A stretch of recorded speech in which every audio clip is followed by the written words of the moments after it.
கள்ளக்குறிச்சி தலையிடமாக கொண்டு மாவட்ட ஆட்சியர் அலுவலகம் இருக்கின்றது, மாவட்ட காவல்துறை கண்காணிப்பாளர் அலுவலகம் இருக்கின்றது, அங்கே ஆர்டிஓ அலுவலகம் இருக்கிறது, தாசில்தார் அலுவலகம் இருக்கின்றது. இன்றைக்கு டிஎஸ்பி, இன்ஸ்பெக்டர் எல்லாம் நிறைந்த அந்த பகுதியில் பகிரங்கமாக கள்ளச்சாராய் விற்பனை தொடர்ந்து நடைபெற்றுக் கொண்டிருக்கிறது. இந்த ஊடகத்திலும் பத்திரிகையிலும் நீங்கள் செய்தி சேகரிக்கின்ற பொழுது அதை சேகரித்து பத்திரிகையிலும் செய்தி வெளியிட்டிருக்கின்றீர்கள். இந்தியா திமுக முதலமைச்சர் இதுக்கு பொறுப்பேற்று, தார்மீக பொறுப்பேற்று இந்த கள்ளக்குறிச்சி கள்ளச்சாராயம் குடித்து மரணமடைந்த அதற்கு முழுமையான பொறுப்பேற்று, தார்மீக பொறுப்பேற்று முதலமைச்சர் ராஜினாமா செய்ய வேண்டும். இரண்டாவது, இந்த விசாரணை நியாயமாக நேர்மையாக நடைபெற வேண்டும் என்றால் இதை சிபிஐ வசம் ஒப்படைக்க வேண்டும். அப்பொழுதும் திமுக கட்சி சேர்ந்தவர்கள் சில அமைச்சர்கள் துணை போனதாக பத்திரிகையிலும் ஊடகத்திலும் செய்திகள் வந்துள்ளன. இப்பொழுதும் பகிரங்கமாக கள்ளக்குறிச்சி நகர மைய பகுதியிலே கள்ளச்சாராய் விற்க வேண்டும் என்று சொன்னால் ஆளுங்கட்சியுடைய ஆதரவு இல்லாமல் விற்க முடியாது.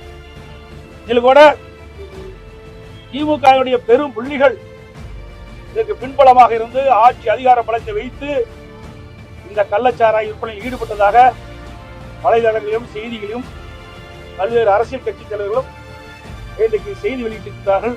பரவலான செய்தி. ஆக ஆளுங்கட்சி என்ற காவல்துறை விசாரிக்கப்பட்டால் நியாயம் கிடைக்காது, நீதி கிடைக்காது. அதோடு ஒரு நபர் ஆணையம் அமைக்கப்பட்டிருக்கிறார்கள். அதனாலேயும் நமக்கு நியாயம் கிடைப்பது சந்தேகம்.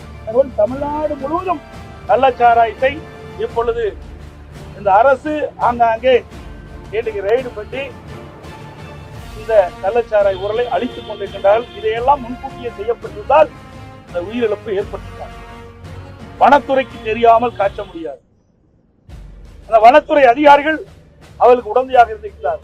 அவர்களையும் விசாரிக்கப்பட வேண்டும், விசாரணைக்கு உட்படுத்த வேண்டும். இன்றைக்கு காவல்துறையை சேர்ந்த காவலர்கள் எங்கே கள்ளச்சாராயம் காய்ச்சப்படுகிறதோ மலைக்கு சென்று அந்த கள்ளச்சாராய் உரலை அளிக்கின்றார்கள். அப்படி இருக்கின்ற பொழுது அங்கே வனத்துறையா இருக்கின்ற அதிகாரிகளுக்கு முழுமையாக தெரிந்துதான் இந்த கள்ளச்சாராயம் தொடர்ந்து காய்ச்சி விற்பனை செய்யப்படுகிறது. இது அரசுக்கு முழுமையாக தெரிந்திருக்கும். உளவுத்துறைக்கு ஏன் தெரியவில்லை என்றுதான் சந்தேகம். உளவுத்துறை தோல்வி அடைந்து விட்டதா? நிர்வாக திறமையற்ற அரசாங்கம் பொம்மை முதலமைச்சர் தமிழகத்தை ஆண்டு கொண்டிருக்கின்ற காரணத்தினாலே, உளவுத்துறையின் மூலமாக சரியான தகவல் கிடைக்கப்படாத காரணத்தினாலே இன்றைக்கு இதுவரை சுமார் 60 உயிர்களை நாம் இழந்திருக்கின்றோம். பத்திரிகையாளர் கேட்கிறேன், செய்தியாளர் கேட்கிறேன், தொலைக்காட்சி கேட்கிறேன், நீங்கள் வெளியிட்ட செய்தி உண்மையா பொய்யா? அதனை முடிவு பண்ணுங்க. நீங்க நாட்டு மக்களுக்கு உங்களுடைய தொலைக்காட்சியின் மூலமாக காட்டினீங்களா? அதைத்தான் நான் திருப்பி சொல்றேன். வழக்கறிஞர்கள் சேர்ந்தவர்கள் நீதிமன்றத்தில் இந்த வழக்கு தொடர்ந்திருக்கிறோம். இன்னைக்கு வழக்கு நடைபெற்றுக் கொண்டிருக்கிறது. இந்த வழக்கு நேர்மையாக நியாயமாக நடைபெற வேண்டும். அதற்காக சிபிஐ விசாரணை வேண்டும் என்று கேட்டுக்கிறோம். அதற்கு நியாயம் கிடைக்கும் என்று எதிர்பார்க்கிறோம். இந்த கள்ளக்குறிச்சி மாவட்டத்தில் கள்ளக்குறிச்சி சட்டமன்ற தொகுதிக்கு உட்பட்ட பகுதியில் கள்ளச்சாராயம் அமோகமாக விற்பனை செய்யப்படுகிறது. போதைப்பொருள் நடமாட்டம் அதிகமாக இருக்கின்றது. இதனால் மக்கள் பாதிக்கிறாங்க அப்படின்னு 29/3/2023 அன்று இன்றைக்கு கவன ஈர்ப்பு தீர்மானத்தை கொண்டு வருவதற்கு பேரவைத் தலைவருக்கு கொடுத்தார். அதையும் நிராகரிச்சுட்டாங்க. அப்பொழுதாவது இந்த அரசு விழித்துக் கொண்டு சட்டமன்ற உறுப்பினர் கொடுத்திருக்கிறாங்களே அந்த கவன ஈர்ப்பை எடுத்து அந்த கவன ஈர்ப்பிலே இன்றைக்கு ஒரு வாதம் நடைபெற்றிருந்தால் செய்தி போய் தடுத்திருக்கலாம். அதுக்கு பிறகு இந்த சம்பவம் நடைபெறுவதற்கு ஒரு 5 நாளுக்கு முன்பு தொலைபேசியின் வாயிலாக மாவட்ட காவல்துறை கண்காணிப்புடன் பேசுறார். இன்றைக்கு கள்ளக்குறிச்சி சட்டமன்ற தொகுதியில கள்ளச்சாராயம் அதிகமாக விற்பனை செய்யப்படுகிறதை தடுத்து நிறுத்துகிறது. அதற்கு பிறகு அன்றைய தினம் சம்பவம் நடந்திருந்த காலையில நேரிலே பார்த்துருக்காரு. பார்த்து கள்ளக்குறிச்சி சட்டமன்ற தொகுதிக்கு உட்பட்ட பல இடங்களில கள்ளச்சாராய விற்பனை அமோகமாக விற்பனை செய்கிறதை தடை செய்கிறேன் என்று மீண்டும் வலியுறுத்தினார். எந்த நடவடிக்கை எடுக்கலையே.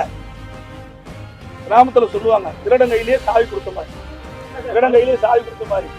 ஏற்கனவே ஸ்ரீமுத்தம் காவல் நிலையத்தில் ஆய்வாளராக இருந்து அப்பொழுது கள்ளச்சாராயம் காய்ச்சப்படும் என்று புகார் கொடுத்து அவர் கள்ளச்சாராய் வியாபாரம் தொடர்பு கொண்டு யார் புகார் கொடுத்தாரோ அவரை தாக்கின்ற சூழ்நிலை இருக்கின்ற இந்த பட்சத்துல அப்படிப்பட்ட காவல்துறை ஆய்வாளரை மீண்டும் இப்படிப்பட்ட சம்பவம் நடைபெற்ற கள்ளக்குறிச்சி நகரத்துல ஆய்வாளரை போட்டா அங்க என்ன நடக்கும்?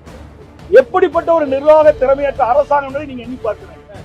அதிமுக காரை இல்ல, நான் பேட்டிக்கு கொடுத்தாச்சு, எல்லாம் கொடுத்தாச்சு, தப்பா போட்டா நாங்க மாநகராட்சி போட்டோம். 2018 திமுக சேர்றாரு, மீண்டும் விலகி போயிட்டார். அந்த கட்சியிலிருந்து இல்ல, நீக்கப்பட்டது ஒரு கட்சியில் இல்ல. 2018 வெளியில போயிட்டார். திமுக வந்து கட்சியில் சேர்றாரு, மீண்டும் வெளியில போயிட்டார். அண்ணா திமுக கட்சியில் இல்ல, கூட நேரத்துல பேட்டி கொடுக்குறாரு.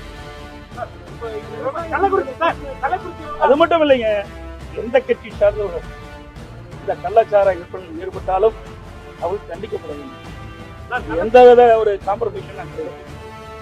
இந்த கட்சி சார்ந்ததெல்லாம் கிடையாது. எந்த இடத்துல கலவரம் சொல்லுங்க, பத்திரிகையாளர் கூட நம்பர் இருக்கிறீங்களா? எந்த இடத்துல கலவரம் நடந்திருக்குது?